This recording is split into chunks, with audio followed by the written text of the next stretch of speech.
Buen día, dale, sí. Buen día. Bueno, mi Es la consulta era, presentación del audio, sí. Va. estábamos viendo, bueno, como regla general, los jueces no actúan de oficio, eso estaría significando que actúen en el marco de un litigio. Pero cuando nosotros hablamos de control de constitucionalidad o de convencionalidad de Mm, oficio, mm, siempre es en el proceso de un litigio, ellos mm, declaran la inconstitucionalidad o inconvencionalidad sin que mm, se lo pida a la parte, o mm. ellos, sin que haya un proceso litigioso, dicen que la norma es inconstitucional. Mira, esta pregunta me la hicieron un montón de veces. Nunca la supe contestar. Ay, A bueno, ver, gracias. nunca la supe contestar qué significa.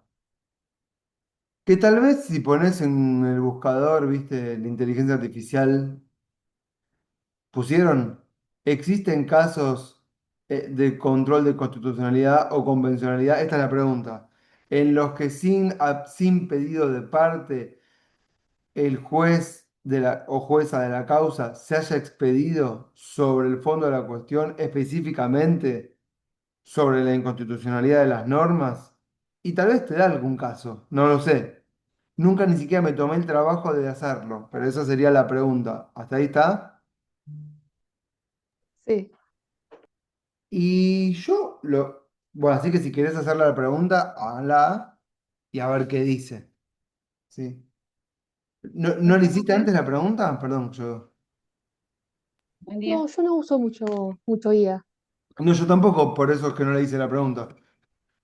Pero pregunto, tal vez alguien quiera hacerla, pero vos si vos te referís, o sea, si tu pregunta es, no quiero evadirla, es respecto de cómo debería ser, ¿correcto? En el sentido de qué prescribe la norma. Y me preguntan con este verbo que voy a usar ahora, ¿puede? Y escuché, utilicé puede de poder. Un juez o una jueza expedirse de oficio. Yo lo que te diría es que ahí está mal utilizado el verbo. Porque poder, si quiere, lo hace. ¿Está claro eso? O sea, no es puede o no puede. Es, tiene facultades para. Entonces la pregunta es, ¿tiene facultades para expedirse de oficio? La respuesta sería no. Tiene que ser en el marco de una causa.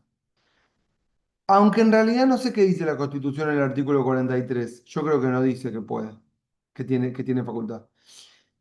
No obstante, lo que termina sucediendo en todos los casos es lo siguiente. Las partes, cuando redactan sus escritos, sus demandas, ¿sí? Copian y pegan. Y siempre hay un apartado que dice, y me reservo este, la la posibilidad de litigar en competencia federal y en su defecto. No, eso no. Y siempre, perdón, terminan poniendo o pidiendo la inconstitucionalidad de la norma. ¿Por qué? Porque el abogado o la abogada meten toda la carne al asador en la demanda. Entonces siempre está el pedido de inconstitucionalidad. Entonces es cierto que el juez está facultado o no está facultado y lo hace o no lo hace, si las partes lo piden o no lo piden. Pero no hay casos en el que las partes no lo pidan. Hay que ser muy mal profesional, ¿entienden lo que quiero decir? Entonces es como que al finalmente carece de sentido y además es un enredo en el que nos metemos, que es insustancial. Es como tratar de definir el color de una flor en un área en la que no nos importa hablar de los colores porque no estamos hablando de la teoría de los colores. ¿Para qué queremos saber el color si no nos importa? ¿Se entiende? Y es como que es muy finito esa es mi respuesta partiendo de la ignorancia. Si está facultado a. Yo te diría que no están facultados los jueces y las juezas a dictar, a expedirse sobre la constitucionalidad de las normas, si no es a pedido de parte, que puede haber excepciones que podemos encontrar, si alguien lo buscó me lo dice. No obstante, no pasa nunca. Y si lo quieren decir, lo van a decir igual. Y lo van a decir igual, Y nadie va a decir, ah, no, vos no podías hacer eso. Y si alguien quiere decirle, vos no podías hacer eso y te expediste mal, es porque tenían que decir otra cosa atrás. Y es la única excusa que encontraron para decir, para poder justificar una decisión de ir en contra con alguna inconstitucionalidad. Por ejemplo, para que te entienda, un juez jueza en una instancia X dice, esto es inconstitucional. Y el de más arriba de la alzada no quería que tome esa decisión políticamente. Y no encontraba otro elemento. Entonces le va a decir, no estaba facultado para. Y ya está. Y en realidad esto termina, digamos, atendiendo a otras cuestiones que no son específicamente las formales. Porque si es por la formalidad, está todo fallando. Entonces, no es que yo quiero desacreditar la pregunta, no es que yo no quiero, no es que yo estoy pretendiendo responderla, no la sé la respuesta, pero tampoco me quiero enredar en ese hilo finito de si tiene o no tiene facultad y en qué fallos se habría expedido. Es cierto que si yo tengo que rendir un concurso en la facultad de esto, me voy a meter, voy a ver qué fallos son, le voy a decir, porque en el fallo tal, un juez dijo de oficio, Pereira. ¿eh? El fallo Pereira me parece que es como que habilita actor de oficio. Claro, pero si Eh, después llega el caso a la corte y la corte quiere decir que no estaba habilitado, le va a decir que no estaba habilitado, ¿entendés? claro, Y sí, bueno, sí. ya está. Y entonces yo lo diría como experto en el juego, pero a veces me aburre el juego ese, pues si va, dale, si igual el tema es otro, ¿entendés a lo que voy? Sí es importante las cosas un poco más groseras para nuestro curso. Nuestro es un curso de elementos de derecho constitucional, ¿correcto? Y las cosas groseras tienen que saberlas digamos, en sus groserías, porque, bueno, hay principios y reglas del juego fundamentales. Tal vez en algún momento expedicio de oficio puede ser algo fundamental, pero cuando se están violando tantas garantías mucho más importantes que esta y no pasa nada, profundizar sobre esta es como que a veces uno piensa, estamos trabajando sobre el ridículo, vamos a hablar sobre esto. Si están nombrando jueces de la Corte por decreto, ¿se entiende lo que digo? Sí. ¿Qué estamos hablando?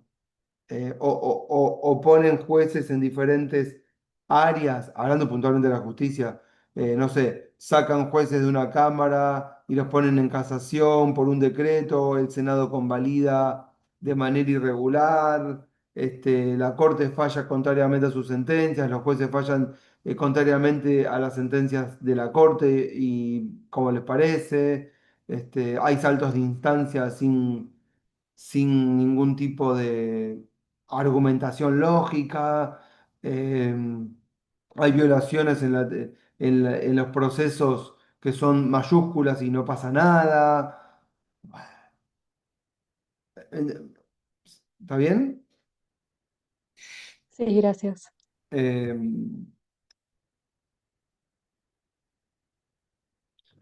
¿Alguna otra pregunta? Por las dudas.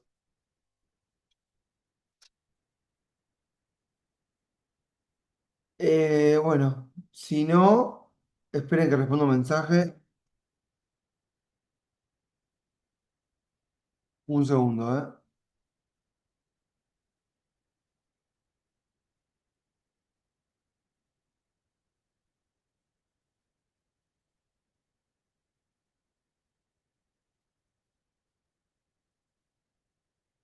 Un segundito.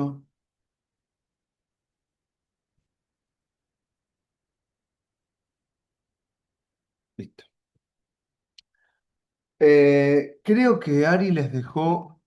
Le pedí material para hoy y para la clase siguiente y para mañana. ¿Dejó? ¿Sabes que no sé? Yo sé que para hoy no había leído porque esto fue allá anoche, pero no importa. Las páginas están subidas, pero sí, las subieron Tarde, pasadas las tarde, 11 de la pero noche. subió, sí, sí, no importa, no Sí, sí. importa. ¿Subió cosas? Sí, dos textos. Claro, coparticipación y federalismo, eran pocas seguramente. Bueno, exacto, perfecto. Es esta, acá, sí. Eh, Tenemos por un lado la historia de la coparticipación y por el otro un recorte periodístico de Centro de Economía. Esto sería. Sí, Eh, Está bien, porque, mira, falta una R acá, normativo. Bueno, bueno, sí, porque tenemos dos clases y como, ya está, salgo. Y como a Ramiro me dijo que estuvieron viendo, eh, vi que les mandó el fallo de los abogados, ¿vieron? Estuvieron viendo un poco el Consejo de la Magistratura, no sé qué habrán entendido de eso. Eh, y también estuvieron viendo competencias, algo. Yo podía repasar, pero como tenía dos clases, dije, bueno, hablemos un cacho de coparticipación, así se llevan un poco el concepto. Así que tenemos hoy y mañana para hablar de coparticipación. Y el miércoles sí repasamos todo. Y el jueves tenemos los exámenes orales. Jueves y viernes. ¿Está bien? Eh, y ahí cierro la semana. Y ya arranca el cuatrimestre la semana siguiente.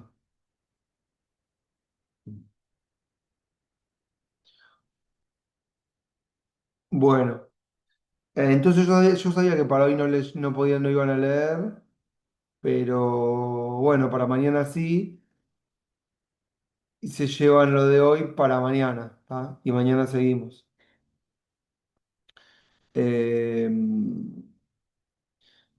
Es importante, es importante entender de qué hablamos cuando hablamos de coparticipación, porque tal vez es uno de los elementos que mejor interpretan la fisonomía de la relación, de la dinámica del poder, ¿sí? Las relaciones que se dan entre diputados, senadores, gobernadores, nación que terminan cristalizando muchas veces en el Parlamento y que explican la mayor parte de las votaciones, están motivadas en la coparticipación. Es decir, hay muchas cosas que explican por qué hay o no hay una ley, o por qué hay o no hay acuerdos de gobernabilidad. Pero uno de los elementos que mejor lo explica, no es el único, no es monocausal, es la coparticipación. Entonces, si conocen de qué se trata cuando hablamos de coparticipación, es una herramienta que les permite a ustedes hacer una lectura política interesante de las relaciones de poder institucionalizadas e incluso no institucionalizadas, o sí institucionalizadas, pero informalmente. Por esto me refiero a reuniones entre el embajador de Estados Unidos y unos gobernadores. No es formal, es informal, está institucionalizado porque ocurre y la coparticipación lo explica. ¿Qué significa la coparticipación? Lo explica. La forma en que distribuimos los recursos nación-provincia explican el comportamiento de los actores políticos institucionales. Ese sería lo que estoy tratando, la premisa de lo que estoy tratando de decir.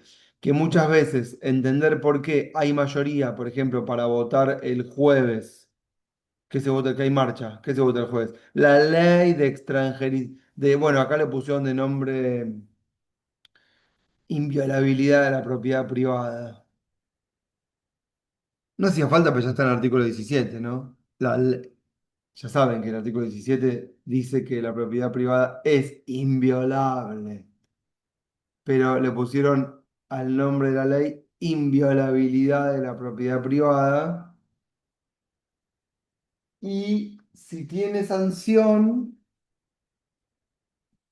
seguramente seguramente la dinámica de la coparticipación, lo que está por fuera y por dentro, explica bien por qué podrían llegar a acompañar senadores la sanción de esa ley. No es la única, menciono esta porque se va a votar el jueves, media sanción en la Cámara de Senadores, porque puedo referirme a muchísimas otras leyes en el pasado o a muchas otras en el futuro.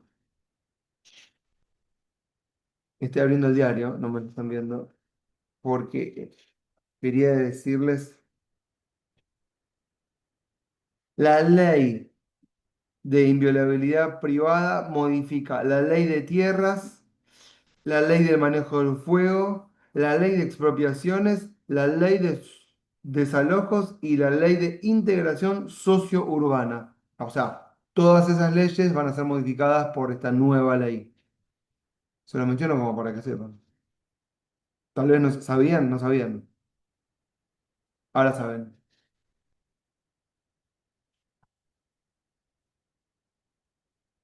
Bueno,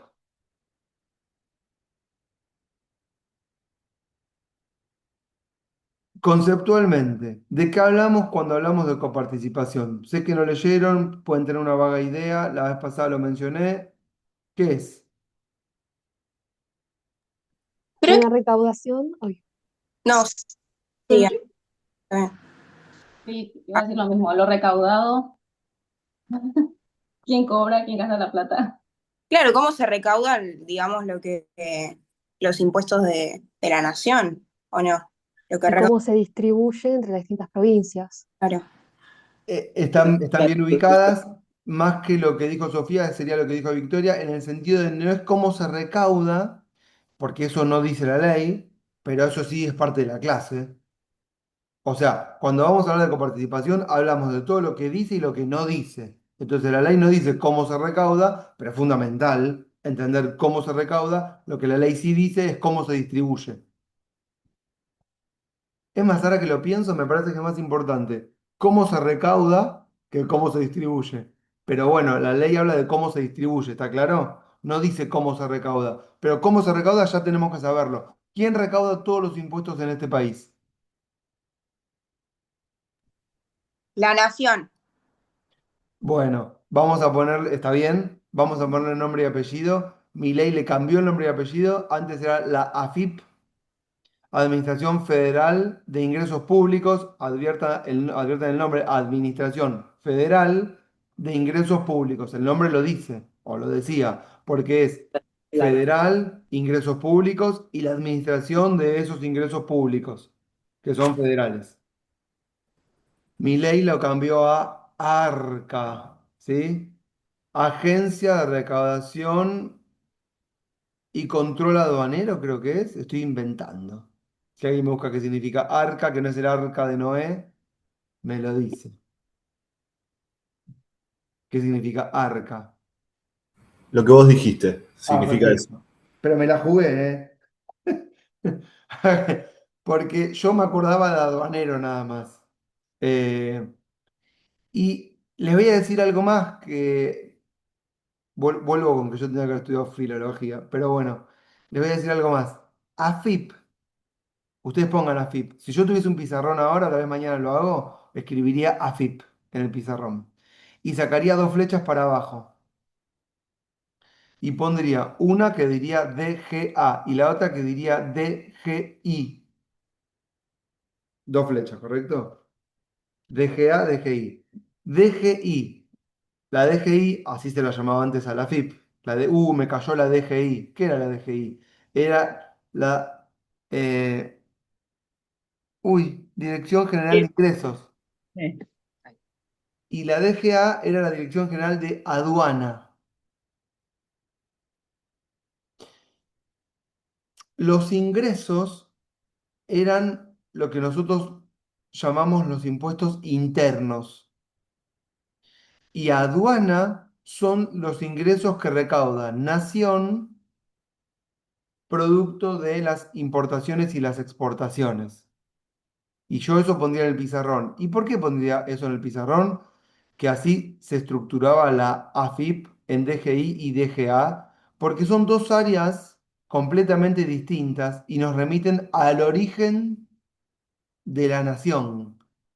Todo lo que es aduana, que era el puerto de Buenos Aires, se lo quedó la nación, y escuchen lo que voy a decir, escuchen por favor ahora, la nación, todo eso no lo reparte, se lo queda.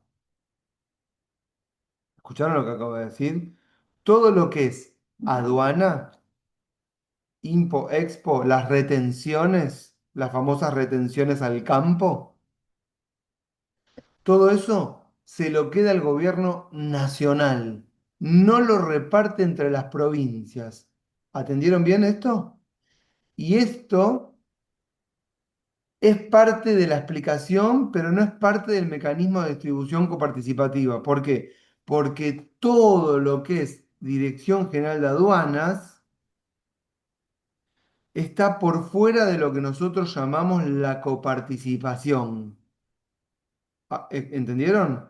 Ustedes van a decir, pero se lo queda a la nación. ¿Cómo puede ser? Si lo piensan históricamente, la nación era esa nueva soberanía, que eran todas las provincias juntas, que le habían robado el puerto a Buenos Aires y le dijeron, nos quedamos con el botín. No te lo damos, Buenos Aires, no lo vamos a repartir, nos las quedamos nosotras, porque todas esas provincias sentían que le habían robado a Buenos Aires su puerto. Y así quedó históricamente. En el artículo 75, inciso 1 de la Constitución, ustedes leen, corresponde al Congreso legislar en materia de aduanera. ¿Alguien me puede leer el 75, inciso 1? Dice, corresponde al Congreso legislar en materia aduanera y establecer los derechos de importación y exportación, los cuales, así como las evaluaciones sobre las que recaigan, serán uniformes en toda la nación. Exactamente. Entonces, lo que está diciendo ahí es que todo lo que sea retenciones, derechos de importación y exportación, tiene que ser, por supuesto, legislado por el Congreso. Ya sabemos que en realidad terminan siendo muchas veces atribuciones que han sido delegadas al Poder Ejecutivo Nacional. Bueno, no nos vamos a meter en ese embrollo ahora, pero es importante que adviertan que lo que se establece ahí es que van a ser iguales para todo el conjunto del territorio. No es que ¿en qué se ponían de acuerdo al inicio en el nuevo Congreso que le había robado el puerto a Buenos Aires? En que iban a ser las mismas sin que hayan arbitrariedades por parte de un gobernador, como por ejemplo Comillas Rosas, que establecía criterios de beneficios para unos y para otros, ¿entienden? De manera diferenciada, tratando de favorecer amigos y de favorecer enemigos. Es como que lo que se establecía ahí eran reglas claras de juego para todos, es lo mismo. Estaba pensado sobre la base del principio de una igualdad entre todos los propietarios de todas las provincias. ¿Está lo que estoy diciendo?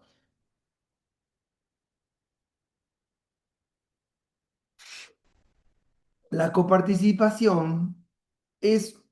Sí, Natalie, ¿quieres decir algo? No. Sí, sí, Sí. buen día. Profe, ¿puede ser que todavía rija hasta ahora una ley que salió en 1988? Más fuerte, más lento que no entendí. Puede ser que ahora rija una ley que... Que salió en 1988. Más o menos lo leí así en el texto de Arballo. Está correcto. Lo que leyeron como eso, que la ley de 23.548 del año 1988 o 543, Ujú. me olvidé. ¿Qué número es? 1988. Sí.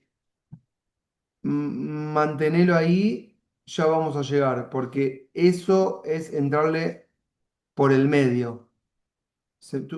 ¿Me están viendo bien? Pues se me cortó. Em, la ley está en el medio del proceso y yo, para que no se pierdan, estoy en el origen del proceso. Así entienden. Ah, ok, ok, bueno. O sea, hay una ley del año 1988, hay una reforma en la Constitución de 1994, pero en el tiempo, 1988, 1994, son posteriores a 1880, para que se entienda. Eh, ¿Está? Lo que vi es que en el 94 no pudieron hacer la reforma porque necesitaban una mayoría absoluta, que dice en el artículo inciso 2, que es mucha, Escucha, difícil de Natalie, conseguir. no te pierdas con lo normativo. Es como entrar a la serie en el capítulo 8. Sí, claro, no entiendo nada que está pasando. Sí, porque te faltaron el capítulo 1 al 7. Y vamos a tener un pantallazo nada más. Acuérdense, es más, si alguien quiere, se anota en constitucionalismo económico, lunes y jueves de 5 a 6:30 en la facultad, y ahí tenemos unas 15 clases de coparticipación. Le sacamos el jugo. Eh, bueno, entonces decía, el tema de coparticipación es un tema que como problema aparece muy avanzada la Argentina. Cuando dijimos la coparticipación, vamos a la definición, es el mecanismo para la distribución de los ingresos entre nación y provincias y entre las provincias. Esa sería la definición. Es muy atinado empezar de repente por esta simple definición.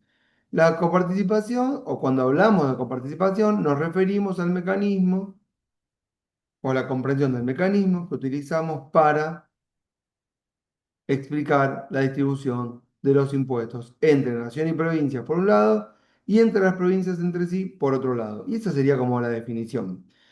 Yo estoy empezando un poco más atrás, históricamente, diciendo, uno, la coparticipación explica los movimientos políticos, los actores institucionales, las reuniones formales e informales. La coparticipación explica los movimientos en el Parlamento, las votaciones, explica por qué se pueden juntar la mayoría los jueves. También dije, hay un montón de cosas que no entran en la coparticipación y también la explican, como por ejemplo todo lo que son los impuestos aduaneros, que están por fuera. ¿Sí? Como que voy rodeando el tema. Y ahora les estoy diciendo, bueno, hay una ley, como dice Natalie, hay una reforma constitucional del 94, correcto, pero ¿cuándo arrancó este problema? Y ahí yo dije, bueno, este problema empieza muy adentrada a la Argentina. ¿Sí? Esperen que tengo otro mensaje que responder importante, aguántenme.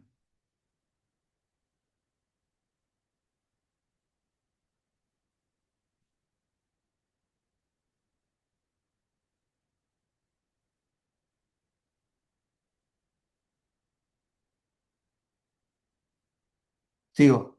Entonces, este es un problema que comienza muy de entrada a la Argentina. ¿Por qué? Porque cuando cada una de las provincias en el proceso de formación que estuvimos viendo se fue incorporando a, a través de los pactos preexistentes, oigan, a a la voluntad de ser en el futuro un país con una única aduana y con ríos interiores navegables sin aduanas internas y con el monopolio de la fuerza física, cada provincia se integraba a esta federación con su propio funcionamiento interno, con su propia economía local, con sus propias fronteras por las que había batallado, y en el PAC cada provincia se integraba con su propio sistema de recaudación tributaria. Es decir, cuando una provincia se integra o, o dice que va a integrarse en los pactos preexistentes a una futura nación, no dice y voy a repartir mis impuestos para toda la nación. No. Se integra con su sistema tributario interno funcionando. Bueno, malo, precario, desarrollado, tecnologizado, no, con alta recaudación, con baja recaudación, con una fuerte actividad comercial e industrial, con una baja actividad comercial e industrial, ¿ok? Cada provincia tenía su propio sistema de recaudación tributaria. Pedorro, el mejor del mundo, no importa. Y cuando se integran, no se integran diciendo, si nos integramos vamos a relegar nuestro sistema de coparticipación. Ningún gobernador quería, ustedes pueden anotarse en sus cuadernos, ningún gobernador quería, uno, desprenderse del monopolio de la fuerza para gobernar su territorio, Dos, desprenderse de su sistema de recaudación tributaria que le permitía nutrir a ese monopolio de la fuerza física, ¿sí? Porque en un sistema capitalista, el dinero, el monopolio de la emisión de la moneda y el monopolio de la fuerza física son fundamentales para la defensa de la propiedad, para asegurar el territorio y para el desarrollo del modelo. Lo primero que pierden los gobernadores, bueno, va a ser el monopolio de la fuerza física. Intervenciones federales, ya lo hablamos, y terminan teniendo que ceder. Después nosotros dijimos que fue un pacto pacífico, pero no lo fue. Son las guerras independentistas y de consolidación. Ahí está. Eh, terminan de ceder el monopolio de la fuerza física, pero siguen manteniendo su sistema de control y recaudación tributaria. Después pierden, eh, en algún momento, esto es historia de la moneda, la posibilidad de emitir moneda porque la moneda va a ser la única que va a ser válida, que va a ser la que emita nación. ¿Correcto? El gobierno nacional. No puede haber un montón de monedas circulantes, porque eso es caótico, como por ejemplo en el 2001, que había muchas monedas circulantes que eran bonos. Hoy la única provincia que emite bonos es La Rioja, Los Chachos. No sé si se escucharon sentir.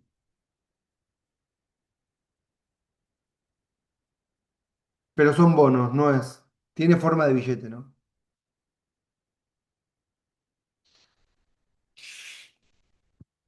Y escuchen lo que viene ahora. Entre 1880, pónganle, y 1935, cada provincia recaudaba sus propios impuestos internos, vamos a llamarlo. Impuestos internos. Lo que hoy sería impuesto a las ganancias, por ejemplo. O el impuesto al valor agregado. ¿Anotaron? ¿Sí?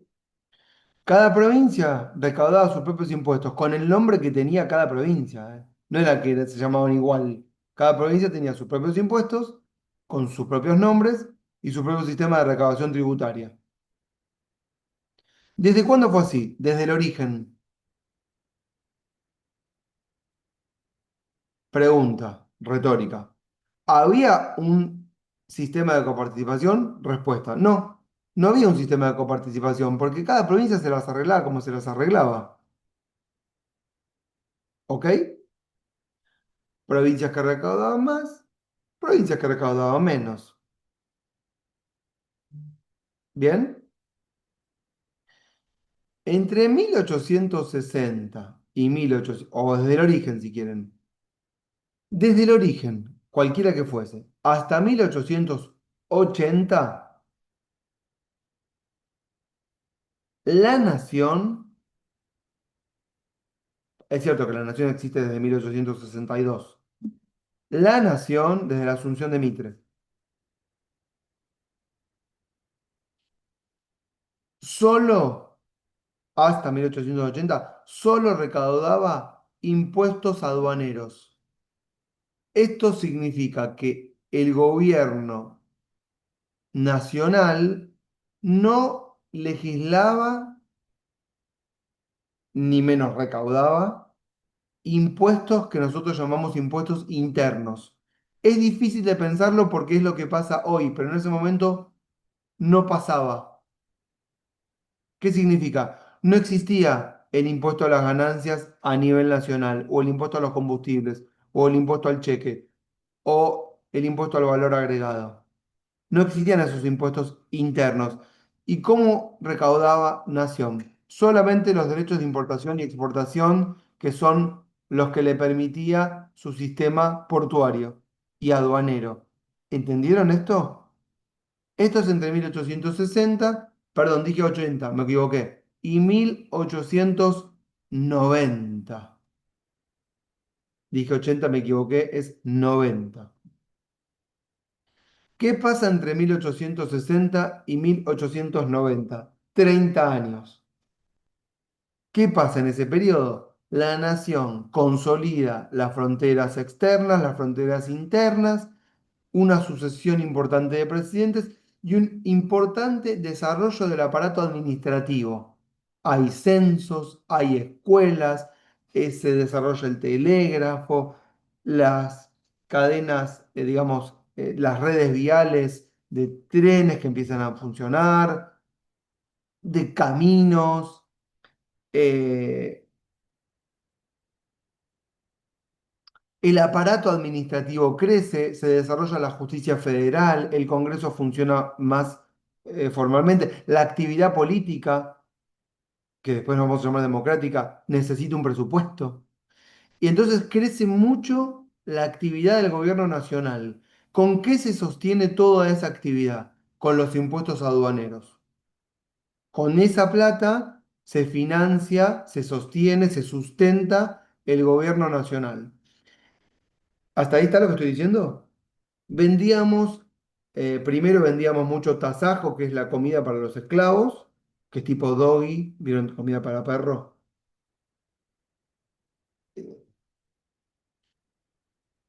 No soy wok. Después pasamos a vender lana y después pasamos a vender carne. Primero carne friada y después carne congelada. Es el proceso productivo del campo, ¿no? Y después muy adelante la soja. Antes el trigo y el maíz, ¿ok? Ahora petróleo.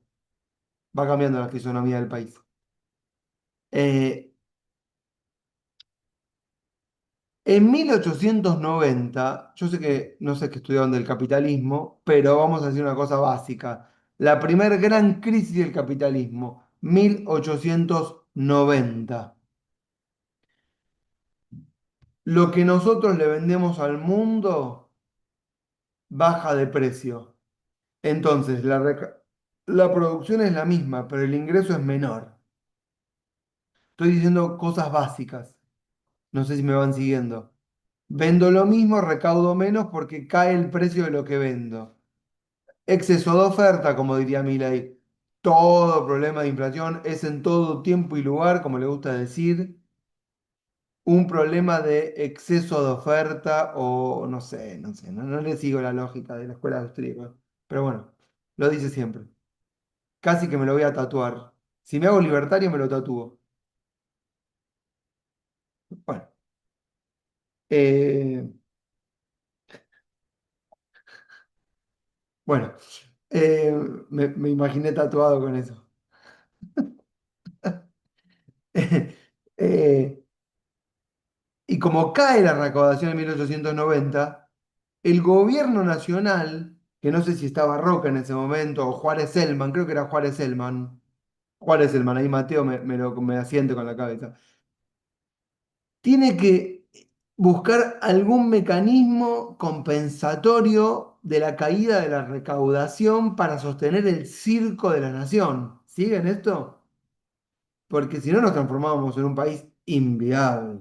Entonces, ¿qué hace el gobierno nacional en ese momento para paliar este problemita de la caída de la recaudación?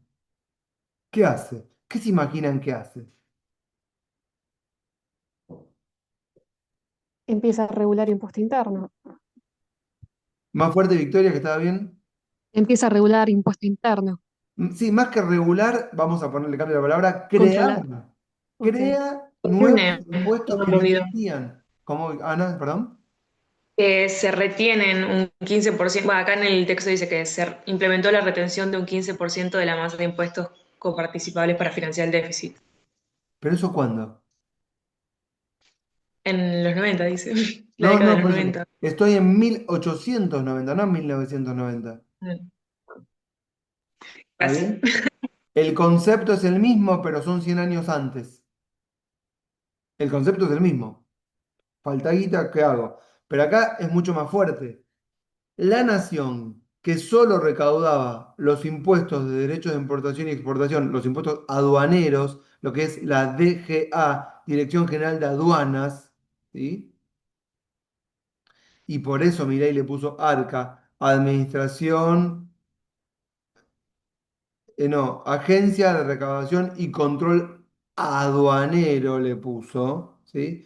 Porque eso es la que tiene como perspectiva, volver a la Argentina pre coparticipación, esa es la idea de él, que sería pre-Roca, aunque a veces enaltezca Roca, que sería la Argentina, no vamos a llamarla anárquica, porque la forma de verlo de él no es anárquica, sino que es la Argentina en la que el mercado regula y el Estado tiene que desaparecer.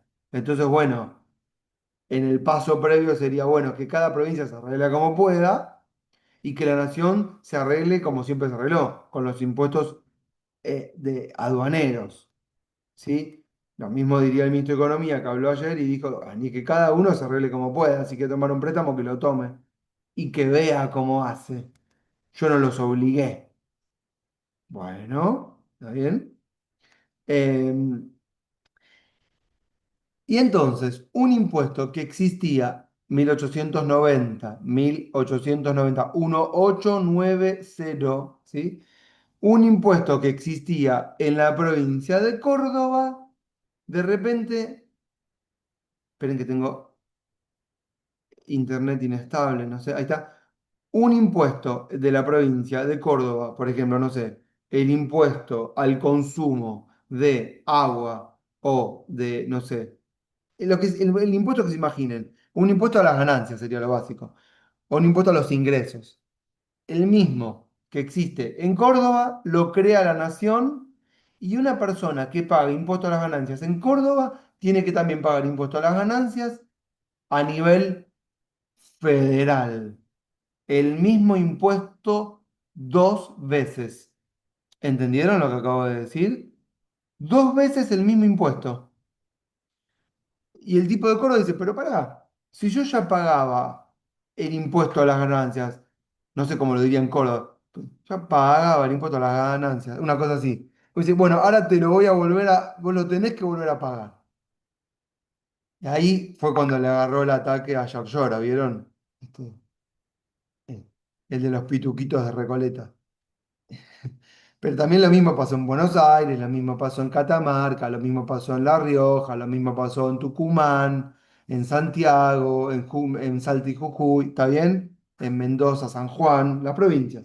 Las provincias y San Luis, las provincias que teníamos Corrientes y Santa Fe y Entre Ríos, que son las principales. El gobierno empezó a crear impuestos que ya existían en las provincias. A este periodo se lo llama periodo de doble imposición tributaria. ¿Por qué? Porque la nación crea y al mismo tiempo recauda los mismos impuestos que ya existen y recaudan cada una de las provincias. Entonces, en un momento, la nación solo tenía impuestos aduaneros y al día siguiente tiene impuestos aduaneros y también tiene impuestos internos. ¿Entienden lo que acabo de decir? En el medio hubo una revolución política que se llamó la Revolución del Parque, que fue la que crea o de la que surge la Unión Cívica de Leandro en Alem, ¿sí? Después con su continuador Irigoyen, que después se va a transformar en la Unión Cívica Radical.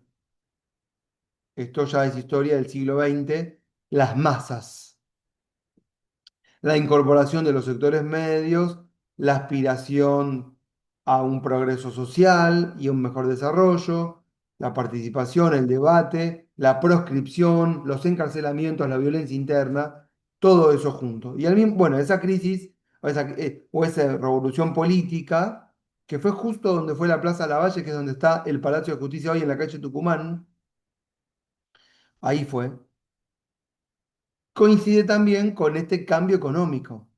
Y también empieza a cambiar también, lo voy a decirlo de fondo. De fondo lo que está entrando en crisis es la economía liberal de libre mercado y la necesidad de la planificación de la comunidad, que va a terminar en Perón y la comunidad organizada. Pero no por Perón, esto va a pasar en todo el mundo. Pasamos del liberalismo del 1900 a los fascismos del periodo de guerras. Esto lo digo como contexto geopolítico general, ¿ok? Entre 1890 y 1935, vayan anotando, ¿están anotando? Bien, convivimos en la Argentina con este sistema de doble imposición.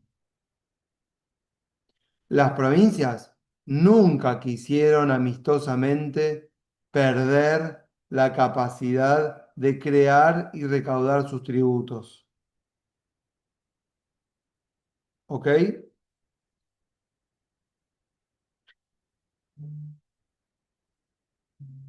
En 1935 se legislan por primera vez, en consonancia con una batería de leyes de planificación y centralización de la economía, se legislan por primera vez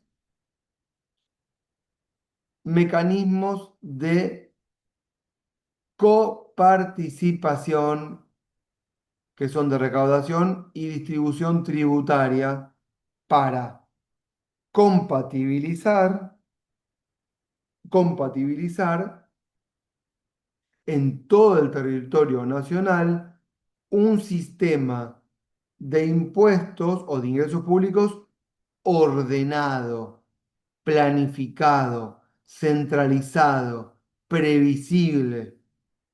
¿Ok?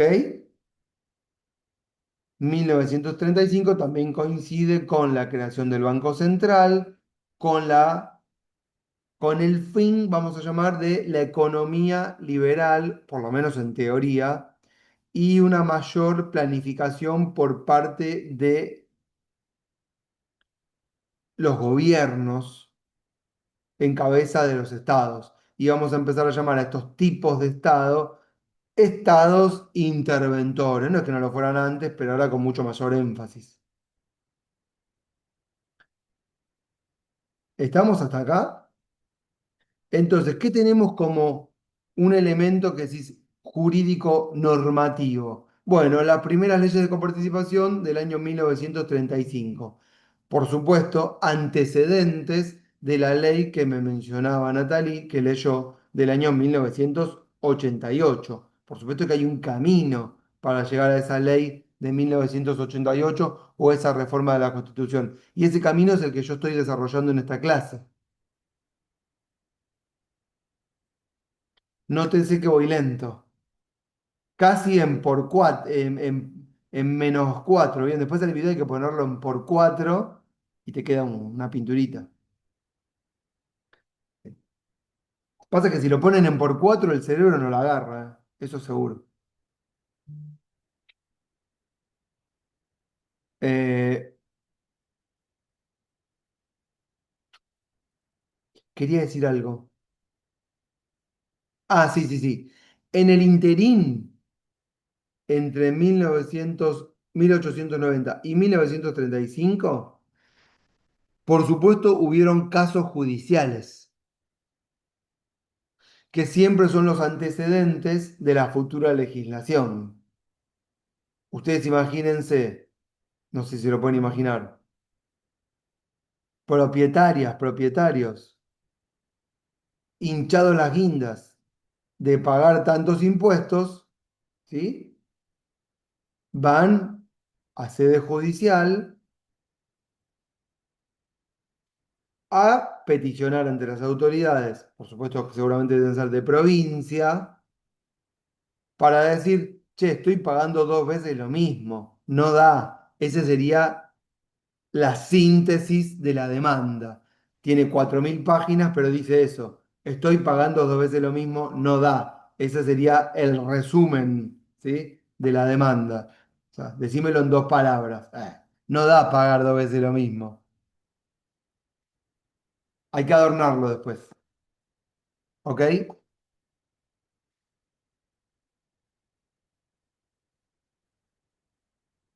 Y las justicias de provincia fallan en favor de los gobiernos de provincia.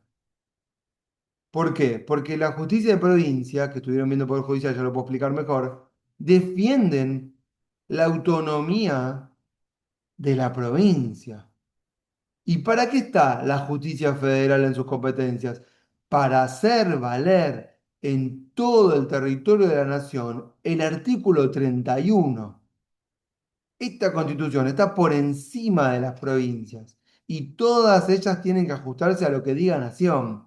La constitución y las leyes que en su consecuencia se dicten, como por ejemplo la ley de coparticipación del año 1935, que está por encima de las legislaciones de provincia.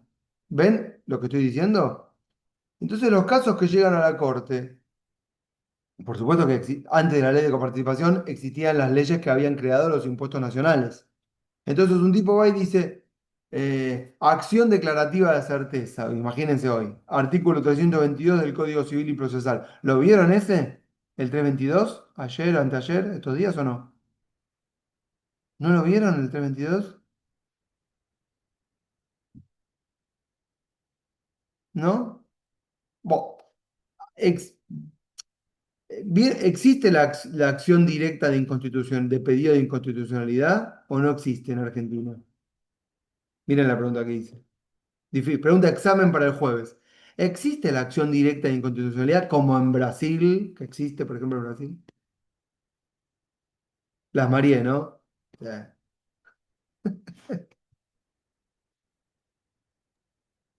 Acción directa es tipo que agarre la norma sin que haya litigio de por medio. Como sabe toda Victoria, ¿eh? Así es. Claro. Entonces, no. Sí, no, no, no existe. Perfecto. Eh, no existe, pero nosotros tenemos un parche para que exista. Es cierto que no existe, pero no existe, pero sí. No lo digan así, porque la vez pasada, Olga, ¿cómo fue, Olga, que me dijiste? Pero, lo de las partes. Sí, Por favor, por favor, tómenlo como, no lo digan tal cual, porque después repiten cualquier cosa. Primero tienen que decir, no, no existe la acción directa de constitucionalidad, no está legislado. Pero nosotros, y después viene una salvedad. Tenemos el artículo 322 del Código Civil y Procesal de la Nación, que tiene por nombre acción declarativa de certeza. ¿Ni lo escucharon esto que estoy diciendo? La acción declarativa de certeza funciona cuando un interesado, interesada, no sabe a qué norma atenerse porque hay una colisión entre las mismas y necesita saber cuál vale sobre cuál para saber cuál es el ordenamiento correcto de la normativa. Se llama acción declarativa de certeza.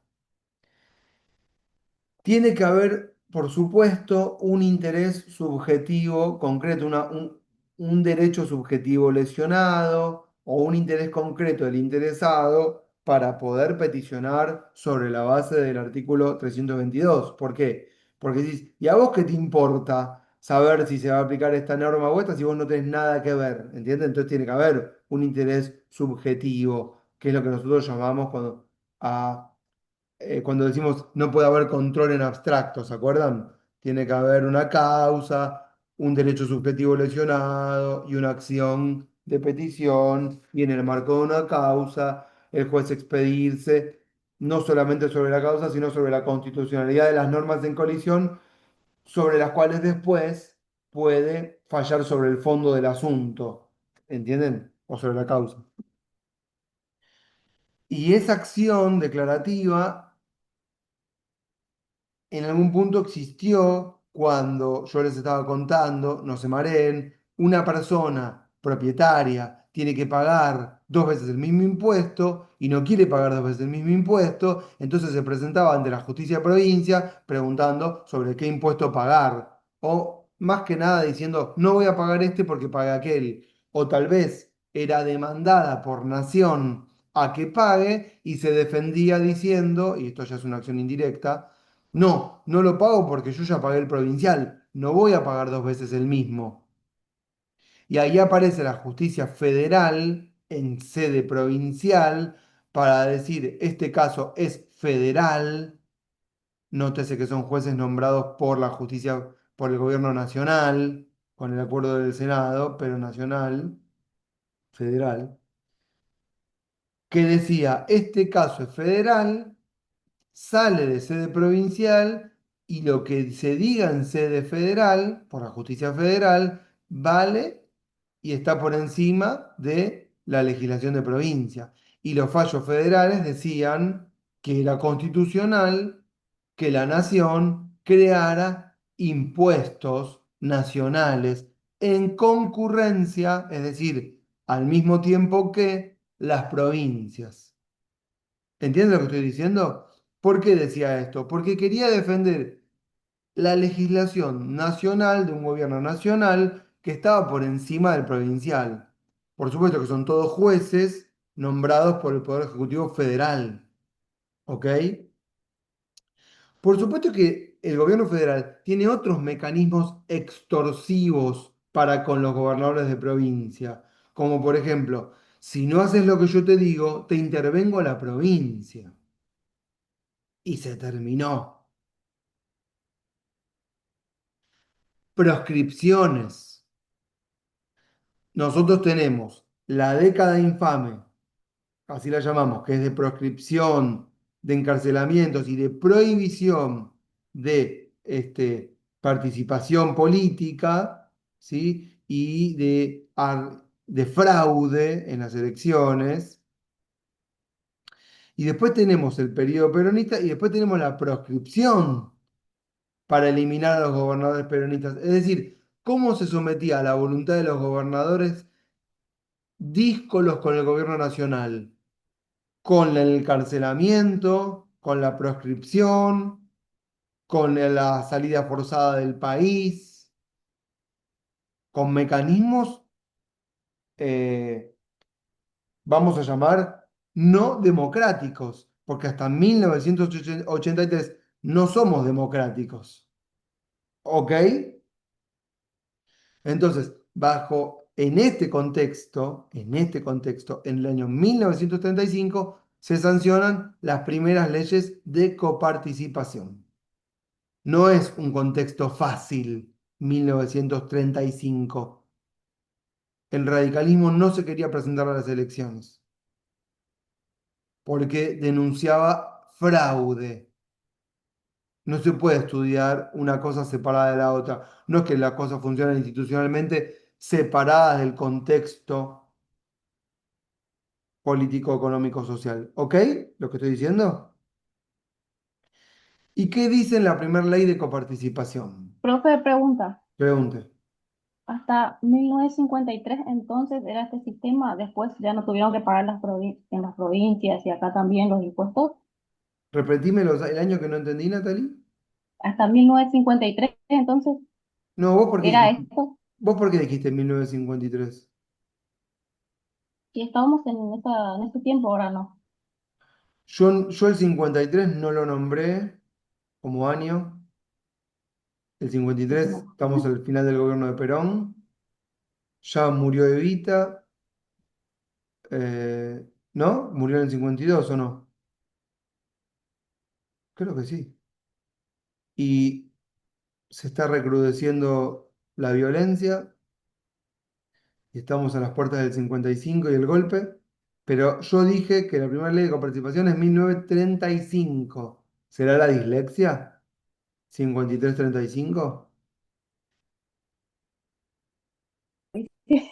Ah, bueno, entonces, ¿qué tenemos hasta ahora? 1800 20, pónganle 1880 como un periodo. No, 90.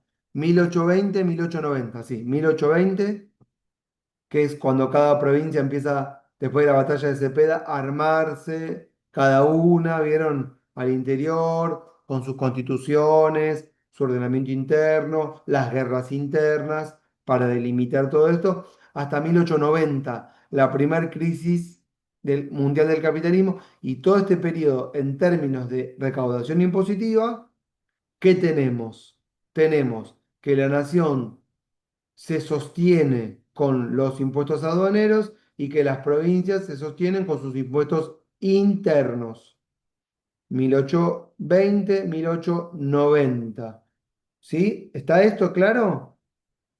1890, 1935. Un periodo que vamos a llamar de doble imposición tributaria. ¿Por qué? Porque tenemos dos veces los mismos impuestos en cada una de las provincias, grosso modo, ¿no?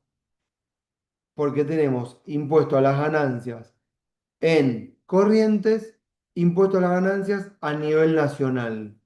Un correntino paga dos veces el mismo impuesto, doble imposición. Siguen existiendo los impuestos aduaneros, siguen siendo recaudados por Nación, pero en paralelo Nación recauda impuestos internos que ya existían previamente de manera análoga o similar en cada una de las provincias. Y hay una pelea entre las provincias y la Nación. Las provincias que ya perdieron el monopolio de la fuerza física en sus provincias y que ya perdieron también la posibilidad de acuñar una moneda propia, ahora están perdiendo su capacidad tributaria. Es decir, lo único que les va quedando de autonomía es la capacidad de organizar sus propias instituciones y sus propias elecciones, que es lo único que tienen ahora, hoy, a la fecha, hoy, ahora, para correr o amenazar a un gobierno nacional. Pero es como que les queda poco, porque el arma de la recaudación la perdieron las provincias. Se les fue, se fueron quedando sin esa base material que engrosa la autonomía. ¿Por qué base material que engrosa la autonomía?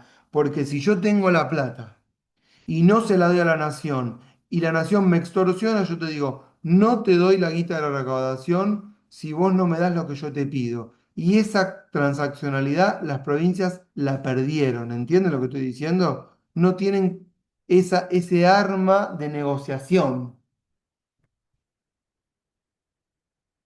¿Me siguen el razonamiento? ¿Con qué amenazan hoy los gobernadores de provincia de la nación? Bueno, los amenazan con que no te voto tal o cual ley o que voy a desdoblar las elecciones, pero no pueden hacer mucho más. Y son más dependientes del gobierno nacional a causa de la pérdida de esta capacidad que tenían de crear y recaudar tributos. ¿Ok? Lo que estoy diciendo. Y esto ocurre decididamente ya en 1935. ¿Qué se decidió en el 35? Bueno, con la ley de coparticipación lo que se decide es reorganizar todos los impuestos internos existentes y unificarlos en pocos impuestos, todos a nivel nacional. ¿Sí? Algo así como eh, nada, algo así como, no quiero dar una analogía. Ordenemos todo este quilombo impositivo. Entonces, ¿qué le dice el gobierno nacional a los gobiernos de provincia? Les dice, el impuesto a las ganancias o a los ingresos que vos tenés en la provincia de Tucumán, lo voy a recaudar yo, nación. ¿Sí? Y le dice el gobierno nacional al gobierno de Tucumán y a todos. ¿Vos cuánto recaudabas por el impuesto a las ganancias en Tucumán? 1.000. Bueno, 1.000 pesos. 100.000 pesos. Bueno, vamos a una cosa. Yo lo recaudo por vos, le dice la nación, y te devuelvo a vos los 100.000 pesos. ¿Entienden? Entonces se transformó en una especie de sistema de coparticipación que ordena los impuestos y le devuelve a la provincia lo que la provincia recaudaba por sí misma.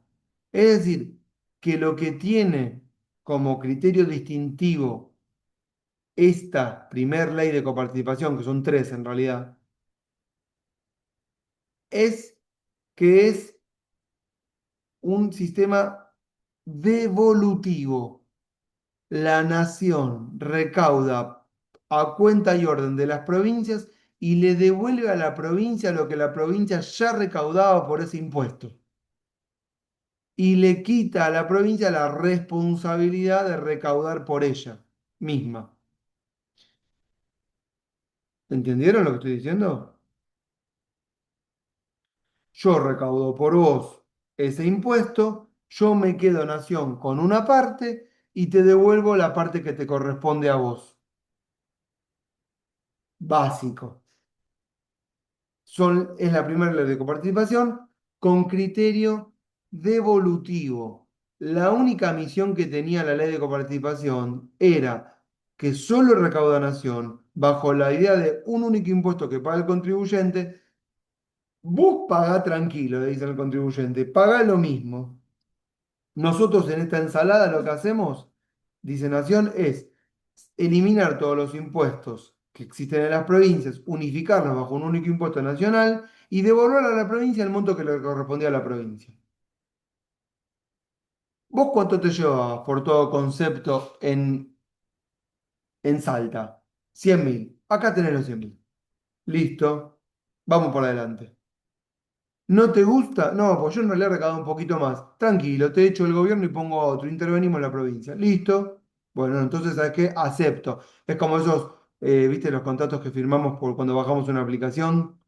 No, no te quedan muchas posibilidades. Es como ahora cuando tomas un préstamo. ¿Qué haces? No, no lo tomo porque no estoy de acuerdo con las condiciones. Sí, lo tomo igual porque no tengo chance, no es que tenés muchas chances. ¿Sí? Son contratos de adhesión. Una consulta. Sí. Entonces, con estas primeras leyes, Nación, ¿se queda con una parte o devuelve su totalidad? Porque si no, No, volvemos un poco al se momento queda con inicial. la parte que Nación ya recaudaba de manera concurrente con las provincias por un impuesto análogo. Ok, gracias. Entonces, ¿por qué es devolutivo? Porque no es que le devuelva a la provincia una parte y le quita para hacer algo. No, no. Le devuelve lo que le corresponde a la provincia y se queda con lo que Nación ya recaudaba. Pero ordena desde el punto de vista de los propietarios que pagan. ¿Por qué yo digo propietarios? Esto es muy importante.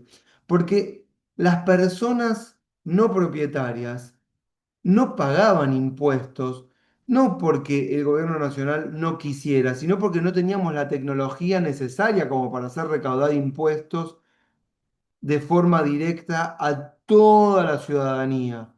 ¿Entienden? No es que hay un sistema de recaudación tributaria como el que tenemos hoy, que en dos, tres clics te chuparon la plata de la cuenta y no te diste cuenta. ¿Entienden lo que quiero decir? Valga la redundancia, que en realidad no es redundancia, porque cuenta bancaria y no te diste cuenta es la expresión, darse cuenta.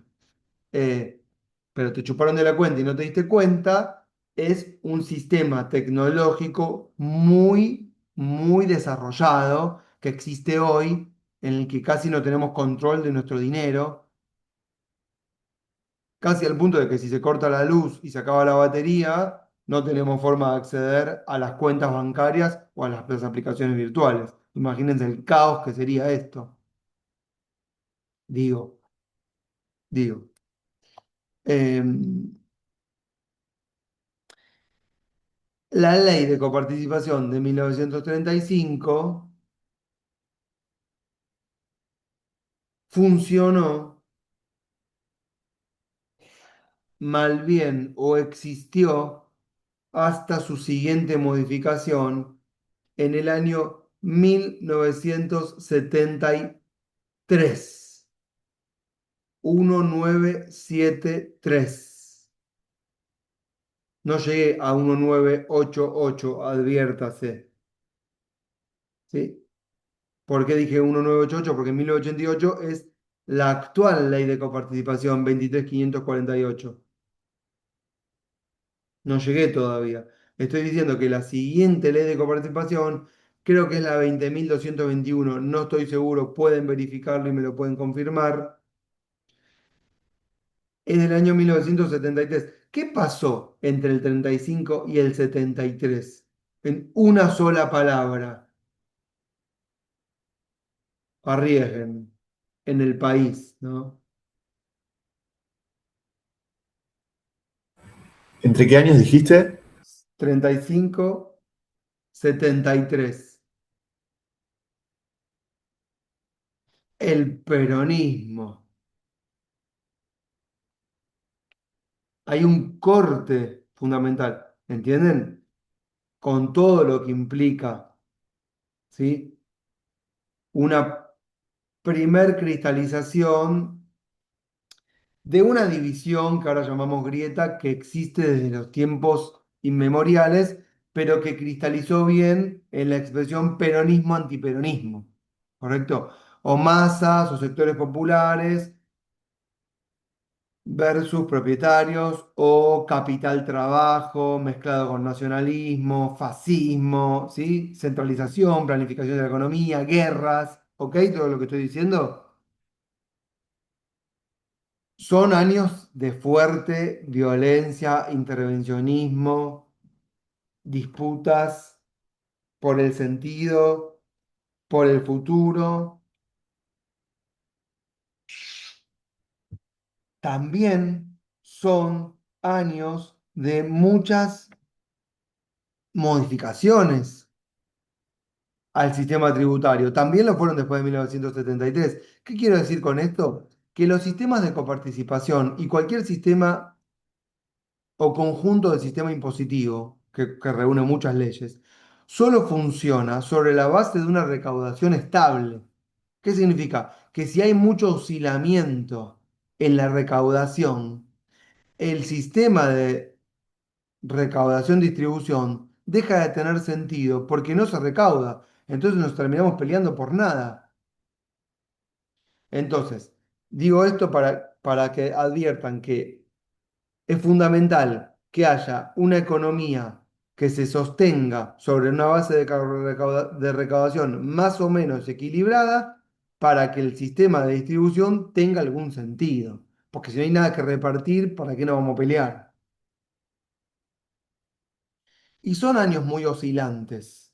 Y también son años, los del peronismo, en los que se crea, voy a ponerlo como un asterisco, un grano, que en realidad es todo un tema a desarrollar. Ustedes tomen nota nada más. Voy agregando variables que complejizan la explicación.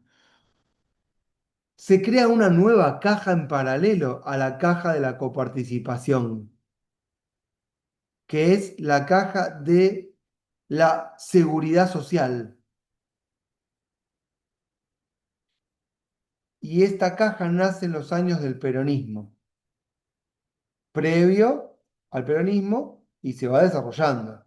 ¿Qué es la caja de la seguridad social? Bueno, es lo que hoy llamamos la ANSES, ¿correcto? Esa caja de seguridad social nace sobre la base de un capitalismo industrial en el que, producto de la lucha de fuerzas entre capital y trabajo, aparece un sistema de protección para los trabajadores que se entendía en la época estaban en una relación de fuerzas más débil respecto de los empleadores, ¿sí? En la sociedad. Entonces se crea una caja de recaudación de seguridad social para asistir a los trabajadores y también porque nacen nuevos derechos a la infancia y a la vejez, que también se sostienen con las fuerzas activas. Y esa caja de seguridad social empieza a ser una caja paralela a la caja de la coparticipación federal de impuestos. ¿Y por qué digo esto? Porque son dos tipos de impuestos diferentes. Los impuestos de la seguridad social son unos y los impuestos de la coparticipación son otros y se distribuyen de manera distinta. ¿Me van siguiendo todo esto que estoy explicando? Lo estoy explicando así porque esto existe hoy. No es que hoy nos tenemos la ANSES y la coparticipación. Tal vez muy magras hoy, robustecidas en la época del kirchnerismo, existen desde la época de Perón. ¿Ok? ¿Vamos o no? ¿Sigo? Y además, la caja de la recaudación aduanera, tercer caja, que se lleva solo Nación. Ustedes acá están configurando de alguna manera un mapa de lo que son los ingresos públicos. ¿Ok? Y las provincias también tienen sus sistemas de protección social. Son las cajas jubilatorias de las provincias. Las provincias más importantes siguen conservando sus cajas de jubilación y su sistema de jubilación de la provincia. Porque además eso le permite a los gobernadores de provincia hacer política pública. Son herramientas de gobernabilidad también, que te permiten salir de una situación también de presión, protestas. ¿Sigo o ya los recontramarié? Díganme. ¿Hasta cuándo sigo? No, sí, seguí. Estaba, hasta ahora, Sofía está full. estoy viva hasta ahora, no sé. Los demás. No, pues estoy tirando miles de información. Bueno, digo un par de cositas más y cortamos para seguimos mañana. Igual tenemos 3 horitas para darle lindo a esto. Mañana, por supuesto, nos vamos a referir a la ley de 1988, a la Constitución de 1994, a qué pasa hoy, ¿correcto? En el 73 vuelve Perón, porque Perón se va en el año 55. Primero lo mandan a la isla Martín García. ¿Ubican la isla Martín García? Está justo al límite, ¿vieron? Si se fijan, es el límite con Uruguay. Y de ahí no sé si se va a Paraguay, y después no sé si a Venezuela, y después de ahí a España. No estoy seguro si es el recorrido. Y se queda en España, en lo que se llamó Puerta de Hierro, en donde todos iban a visitar al general. Eran los años de Franco en España. Ahí aparecen esas primeras como incompatibilidades. Decís, pero ¿por qué está con Franco? No era de izquierda, Perón no. No sé qué era Perón. ¿Sí?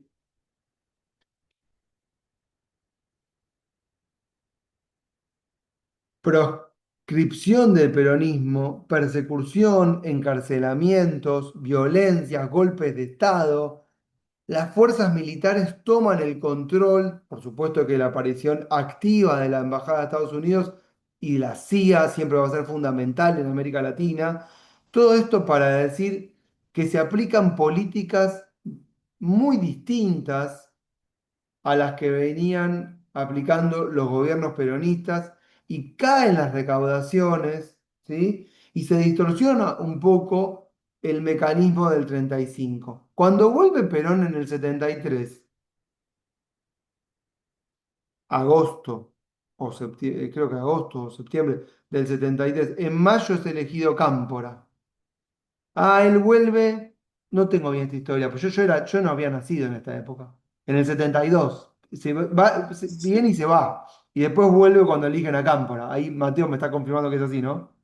Sí, sí, creo que vuelve, en marzo eligen a Cámpora, el 25 de mayo Cámpora, Asume, y liberan a todos los presos de la cárcel de Devoto y después sí, viene Perón, se armó un quilombo bárbaro en Ezeiza. sí. Y yo también sé que Perón viene y recorre todo Buenos Aires y hay un video que está circulando en YouTube de Perón en un auto recorriendo todo Buenos Aires y la gente que lo saluda. Está buenísimo ese video. Bueno, Bueno, cuando vuelve en el 73, y vamos a lo que nos importa, viene con esas ideas que él tenía de la comunidad organizada, ¿correcto? ¿Y por qué digo esto? Porque dentro del marco de lo que fue la comunidad organizada, sanciona una nueva ley de coparticipación que tiene por finalidad, no se aplicó porque Perón finalmente muere en el 74 y en el 75 el Rodrigazo, ya el gobierno de Estela Martínez de Perón y López Rega ya es un gobierno que, no, que aplica unas políticas muy distintas, ¿sí? A la idea de Perón y Helbart, que era su ministro de Economía, un hombre industrial, tenía por idea Perón ya no, escuchen ahora, devolverle a las provincias según el esquema anterior, lo que le correspondía a las provincias según esa antigua ley de coparticipación, sino recaudar todos los impuestos a nivel nacional. Escuchen ahora lo que viene, que es el concepto que tienen que retener. Redistribuir esos impuestos recaudados en función de criterios objetivos de forma tal de poder lograr un desarrollo equitativo, ¿sí? Y parejo en todo el territorio de la nación, ¿sí? Para terminar con las asimetrías en el desigual desarrollo de cada una de las provincias. ¿Entendieron lo que acabo de decir? Es una idea como apliquemos políticas diferenciadas, desiguales, para igualar materialmente. ¿Y cómo lo hacemos? Quitándole a las provincias que más tienen para dárselo a las provincias que menos tienen. Entonces, eh, cambia el eje de lo que va a ser la ley de coparticipación para pasar de un sistema devolutivo a un sistema redistributivo. ¿Entendieron? Y ese es el... ¿Y por qué lo digo? Porque más allá de que no se haya aplicado, entre la ley del 35 y la ley del 73 encontramos un puente conceptual hacia la ley del 88 y la sanción del artículo 75, incisos 2, 3 y 4 de la Constitución del año 1994. Es decir, que en el año 88 y el año 94 están conceptualmente integradas las leyes del 35 y del 73. Por eso yo le quería decir, creo que fue Natalie o que me dijo, que leyó la ley del 88 y es el capítulo 8 de una historia más larga. Una historia que empieza en nuestra primera clase de historia de elementos de derecho constitucional. ¿Está claro?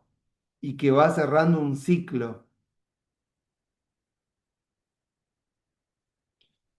Entonces, si nosotros tenemos que conceptualizar o uno, en cambio, acontecer, es decir, establecer puntos barra acontecimientos históricos, en términos de coparticipación tenemos 1820, 1890, un sistema en el que aduana por un lado, nación por el otro lado. 1890, 1875, sistema de doble imposición. No porque así lo quisieron, sino porque la nación empezó a meter mano.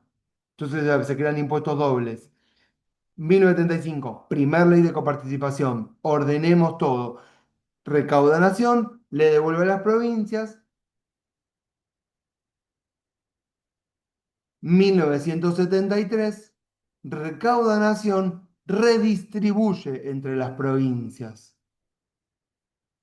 ¿Lo ven? Que cómo va cambiando.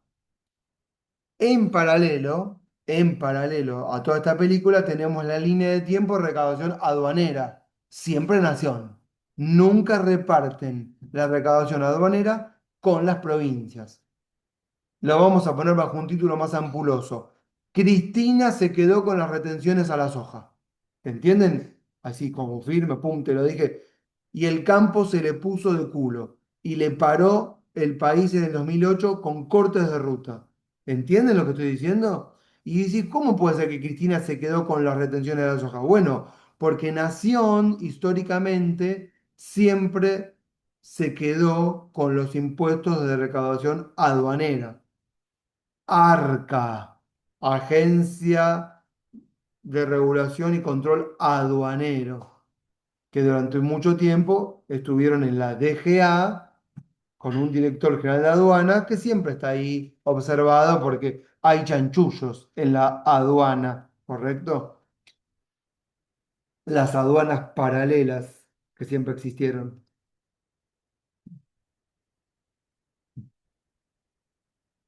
Em,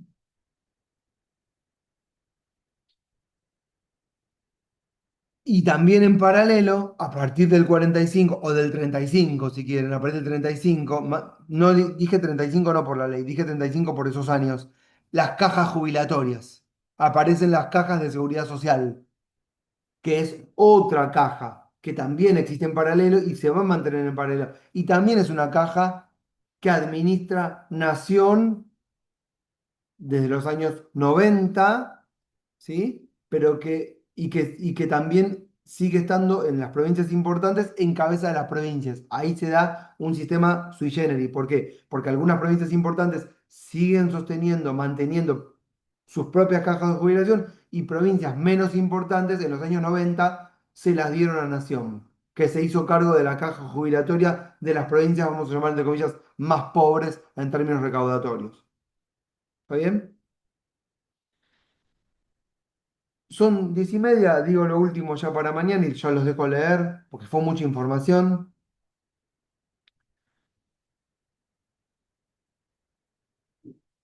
En el 74 muere Perón, en el 75 es el Rodrigazo, es una mega devaluación, no como la de Milei, que se pavonea diciendo que ni los militares se animaron a lo que él se anima. Qué hijo de puta. Perdón, yo lo digo así porque no lo puedo creer, pero bueno. Una cosa que hizo el gobierno de Isabel y López Rega a través de su ministro Celestino Rodríguez fue una mega devaluación que licuó los salarios de los trabajadores, pero no como la devaluación de diciembre del 2023, que esas pueden ser conscientes, del 127% que le permitió sostener todo este circo que tenemos hoy. Pero con esto, ¿qué quiere decir en el 75? Que cae también la recaudación y cambia el proceso de, económico y pasamos del sistema de industrialización por sustitución de importaciones a un sistema de apertura de las importaciones y destrucción del aparato productivo, que hace caer la recaudación estrepitosamente y que hace trizas el sistema previsto en la Ley de Coparticipación de 1973. En el 76 es el último y golpe, pero el más sangriento, hasta 1983, ¿sí? El golpe cívico-militar. Y en el 83 en democracia empieza toda una nueva etapa. ¿Ok? Y lo último que voy a decir para la clase de hoy es que en el 83, cuando empieza toda esta nueva etapa y todo se empieza a replantear y aparece ese famoso Consejo para la Consolidación de la Democracia, también se empieza a replantear qué hacemos con la coparticipación, porque es como una especie de reseteo el 83 que tiene un punto de anclaje en el 94 y la coparticipación en ese sentido no es ajena a este proceso 83-94. Y tenemos en este proceso la ley del año 1988 que modifica todas las leyes de coparticipación anteriores y la reforma de la Constitución en el 94 que se propone hacer algo que nunca logró. ¿Ok? Con esto, con todo esto que expliqué, con todo este recorrido histórico, ustedes leen para mañana. ¿ok? Y nosotros retomamos mañana ya presencialmente en la facultad todo esto. Y llegamos hasta hoy. ¿Está claro? Y tenemos una historia más reciente, con un proceso institucional más reciente, hasta llegar a la ley que se va a votar el jueves. Si se vota, media sanción. Ley de inviolabilidad de la propiedad privada. Vale, profe, gracias. ¿Estamos? ¿Alguna pregunta o ya estamos? No, yo solo quería aclarar que quería seguir el hilo nomás de la conversación, no es que me quería adelantar, ¿Con qué? que fue sin querer que me adelanté. No, no te preocupes, si está muy bien, no, tranquila. No pasa nada. No, mañana lo vemos. ¿Sí? ¿También? ¿Están para leer? Con esto van a ya leer todo. Empápense de coparticipación. Nos vemos mañana. Chao, Nos gracias. Chao, vemos. chao. Ya, profe.